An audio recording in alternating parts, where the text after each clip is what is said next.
কম্পাসকে তার বাবার সাথে দেখা করিয়ে দেবে বলে সেখানেতে নিয়ে গিয়ে অখিলেশবাবু কিডন্যাপ করে ফেললো ও খুঁজতে থাকলো বিহান। হ্যাঁ বন্ধুরা, এমনটা হতে চলেছে আজকের পর্বে। বিস্তারিত জানতে ভিডিওটিতে লাইক দিয়ে চ্যানেলটিকে সাবস্ক্রাইব করে পুরো ভিডিওটি তোমরা দেখতে থাকো। গল্পের শুরুতে আমরা দেখতে পারবো কম্পাস বলতে লাগলো, তুমি আমাকে কোথায় নিয়ে এসেছো? এটা কোথায়? তখনই বিহান বলতে লাগলো, দেখতে পাচ্ছ না? তখনই কম্পাস ভয় পেয়ে যায় আর বলতে লাগলো, আমাকে হাসপাতালে কেন নিয়ে এসেছো? মায়ের কি আবার রক্ত রাখবে? মায়ের শরীরটা কি খারাপ হয়ে গেছে? কিন্তু কোনো কথারও উত্তর না দিয়ে বিহান টানতে টানতে কম্পাসকে তার মায়ের কাছে নিয়ে আসে। আর সেখানে এসে জন্মদিনের কেক বেলুন দিয়ে সাজানো, এমনকি তার মায়ের খুশি দেখে চমকে যায় কম্পাস। তখনই কম্পাস অবাক হয়ে তার মায়ের দিকে তাকিয়ে থাকে। কম্পাসের মা তখন খুব খুশি হয়ে বলতে লাগলো, এসেছিস মা? আমি জানতাম তুই আসবি। কম্পাস তখন বলতে লাগলো, মা তুমি এত সব আয়োজন কি করে করলে? কখন করলে? তখনই কম্পাসের মা হাত দিয়ে ইশারা করে সে বিহানকে দেখিয়ে দেয় আর বলতে লাগলো, সবকিছু করেছে ও, আমি কিচ্ছু করিনি। ওইদিকে কম্পাস রীতিমতো অবাক হয়ে তখন বিহানের দিকে তাকিয়ে থাকে। বিহান তখন কোনো কথাই বলে না। তারপরে নার্স বলতে লাগলো, বিহান স্যার না আমাকে বলেছে, আর এই বেলুন দিয়ে একটু টুকটাক সাজিয়েছি, সেটা আমি করেছি।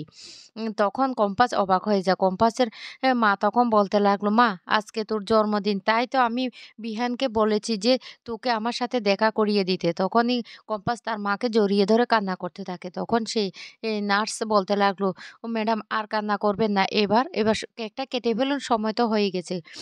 কম্পাস তখন বলতে লাগলো, মা মা তুমি খুশি হয়েছে তো? আমি এসেছি। কম্পাসের মা তখন বলতে লাগলো, আমি অনেক খুশি হয়েছি। বিহান যে তোকে আমার কাছে নিয়ে এসেছে তার থেকে না আমি অনেক বেশি খুশি হয়েছি। কম্পাস তখন তার মায়ের হাত ধরে বলতে লাগলো, মা তুমি কোনো চিন্তা করো না, আমি আছি তো। আমি আছি সবসময় তোমার কাছে। তুমি একদম ভয় পাবে না।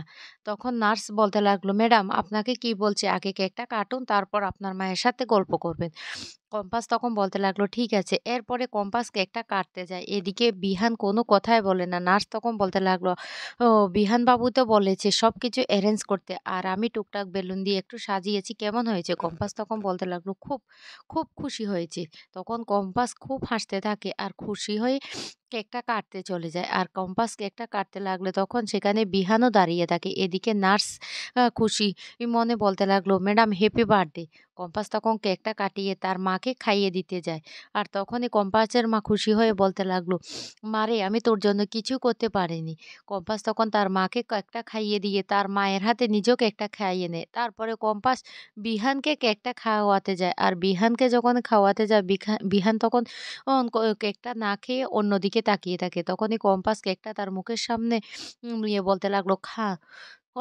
বিহান স্যার কেকটা খান। তখনই বিহান কেকটা খেয়ে ফেলে। তারপর বিহান কম্পাসকেও কেকটা খাইয়ে দেয়।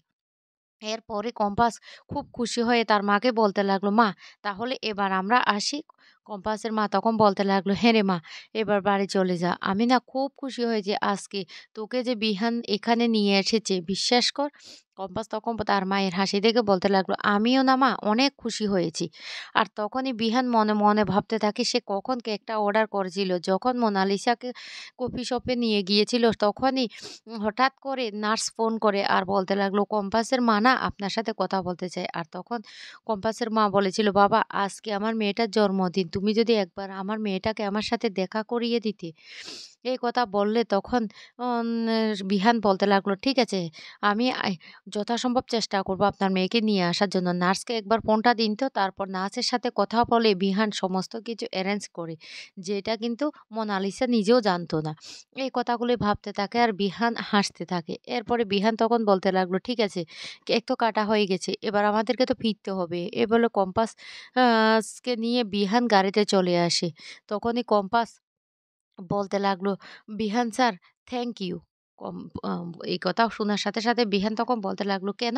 কম্পাস তখন বলতে লাগলো, ছোটবেলা থেকে কখনো আমার জন্মদিন এভাবে কেক কাটা হয়নি। আজকে দুবার আমার জন্মদিনটা পালন করা হয়েছে, তাও আবার কেক কেটে। সেজন্য আপনাকে ধন্যবাদ। তখন বিহান বলতে লাগলো, আমি ধন্যবাদ পাওয়ার জন্য কোনো কিছু করিনি। বুঝতে পেরেছো? তোমার মা বলেছে, তাই তার আবদার রাখতে আমি তোমাকে এখানে নিয়ে এসেছি। কি বলেছি শুনতে পেয়েছো তো? এরপরে ওরা যখন বাড়িতে চলে আসে তখন সবাই ঘুমিয়ে পড়ে। তারপরে কম্পাস লুকিয়ে, লুকিয়ে অখিলেশ বাবুর সাথে যখন দেখা করতে যায়, অখিলেশ বাবু তখন সেখানে এসে হাজির হয় আর বলতে লাগলো, আমি এসে গেছি।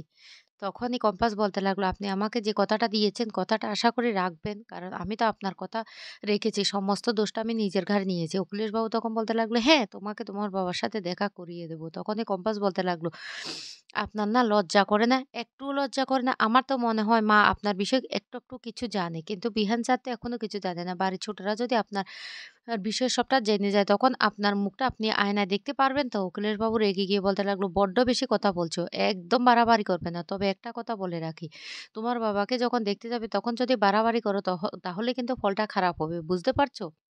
কারণ তারপরেই হবে আসল খেলা শুরু।" কম্পাস তখন বলতে লাগলো, "কি খেলা?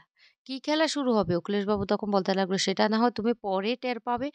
কম্পাস তখনই বলতে লাগলো, "শুনুন, আমার বাবাকে আমাদের কাছ থেকে কেড়ে নিয়েছেন। তারপর আমার মাটা অসুস্থ হয়ে হাসপাতালে পড়ে আছে। আর আমাকে পরের বাড়িতে থেকে বড় হতে হয়েছে। তারপরেও আপনার লজ্জা করছে না? আপনার জায়গা না নরকও হবে না।" তখন অখিলেশবাবু বড্ড রেগে যায় আর বলতে লাগলো, "তুমি কিন্তু বড্ড বেশি চ্যাটাং, চ্যাটাং কথা বলছো। তোমার কথা না আমার একদম সহ্য হচ্ছে না। তাই আমি যে ঠিকানাটা বলছি সেটা মোবাইলে লিখে নাও। কালকে কলেজ যাওয়ার নাম করে কিন্তু বেরিয়ে পড়বে। তারপর আমরা তোমাকে সেখানে নিয়ে যাব।" এদিকে পরের দিন সকালবেলা কম্পাস কলেজ যাওয়ার জন্য সকাল, সকাল বেরিয়ে পড়ে। কম্পাস একা, একা রাস্তা দিয়ে হাঁটতে থাকে। অন্যদিকে দেখা যায় অখিলেশ ও বাবু ফোন করেছে সেই মোনালিসার দাদুর কাছে। মোনালিসার দাদু তখন মোনালিসার কাছে এসে বলতে লাগলো, "এই মোনা, আমি তোকে একটা কথা বলি। কলেজ যাচ্ছিস ভালো কথা। কিন্তু কটা দিন একদম কম্পাসের পিছনে লাগবি না।" তখনই মোনা রেগে যায় আর বলতে লাগলো, "কেন দাদু? আমি তো ভেবেছি ও আমাকে যেমন অপমান করেছে ওকে আমি সেইভাবে অপমান করব। আমি সবটা প্ল্যান করে রেখেছি।" কিন্তু ও তখনই ফোন আসে অখিলেশবাবুর। অখিলেশবাবু তখন বলতে লাগলো, "আপনি বেরিয়ে যাচ্ছেন তো?" তখন মোনালিসার দাদু বলতে লাগলো, "হ্যাঁ, হ্যাঁ, আমি বেরোচ্ছি। তবে মোনা, আমি কিন্তু তোকে কোনো জবাবদিহি করব না। তোকে যেটা বলছি সেটা করতে হবে।" এইদিকে কম্পাস রাস্তা দিয়ে একা, একা হেঁটে যখন যাচ্ছিল তখন বিহান হঠাৎ করে পিছন থেকে গাড়ি নিয়ে এসে দাঁড় করিয়ে বলতে লাগলো, "উঠে পড়ো গাড়িতে।" কিন্তু কম্পাস বলতে লাগলো, "আমি হেঁটেই যেতে পারবো।" যা শুনে রেগে যা বিহান। বিহান তখন বলতে লাগলো, "যেটা বলছি সেটা চুপচাপ করতে পারছো না? গাড়িতে উঠতে বলছি উঠো।" তখনই কম্পাস বলতে লাগলো, "কেন আমি গাড়িতে উঠবো? আপনি যান মোনা ম্যাডামকে নিয়ে কফি শপে চলে যান। সেখানে গিয়ে আজকে আরেকটা কফি খেয়ে নিন। অনেক তো খোলামেলা প্রেম চলছে।" তখনই রেগে যায় বিহান। বিহান তখন বলতে লাগলো, "তোমার সাথে না কথা বলতে রুচিতে বাধে। তোমাকে আমি বলছি গাড়িতে উঠতে আর তুমি?" কম্পাস তখন বলতে লাগলো, "আমি যেটা বলছি সেটাই তো। চলে যান না। আমার মতো খারাপ মেয়ের সাথে আপনাকে ঝগড়া করতে কে বলেছে রাস্তায় দাঁড়িয়ে? যান এখান থেকে চলে যান।" তখনই বিহান রেগে বলতে লাগলো, "তুমি না একটা খারাপ মেয়ে। আমি চলে যাচ্ছি। যাও একা, একা।" তখন কম্পাস মনে, মনে কষ্ট পেয়ে বলতে লাগলো, "বিহান স্যার, বিশ্বাস করুন আমি আপনার গাড়িতে যেতাম। কিন্তু কি করব? আমার জন্য তো আপনার বাবা অপেক্ষা করছে। আমাকে তো আমার বাবাকে দেখতে যেতে হবে।" এই বলে কম্পাস হাঁটতে থাকে। এদিকে বিহান সেখান থেকে চলে যায়। আর যখনই কম্পাস কিছুটা রাস্তা আসে তখন অখিলেশবাবুর সাথে দেখা হয়ে যায়। অখিলেশবাবু তখন বলতে লাগলো, "ঠিক আছে, আমি কিন্তু আবারও বলে দিচ্ছি, বাবার সাথে দেখা হলে কিন্তু কোনো প্ল্যান করবে না। সেখান থেকে পালিয়ে যাওয়ার চেষ্টা করবে না কিন্তু বাবাকে নিয়ে। তাহলে কিন্তু ফলটা খারাপ হবে।" এরপরে কম্পাসকে নিয়ে অখিলেশবাবু চলে যায় তার বাবাকে দেখানোর জন্য সেই জায়গায়। আর সেই জায়গায় গিয়ে কম্পাস তার বাবাকে দেখে কিছুতে স্থির থাকতে পারে না। কম্পাস তখন তার বাবাকে নিয়ে পালিয়ে যেতে লাগলো। কম্পাসকে কিডন্যাপ করে অখিলেশবাবু।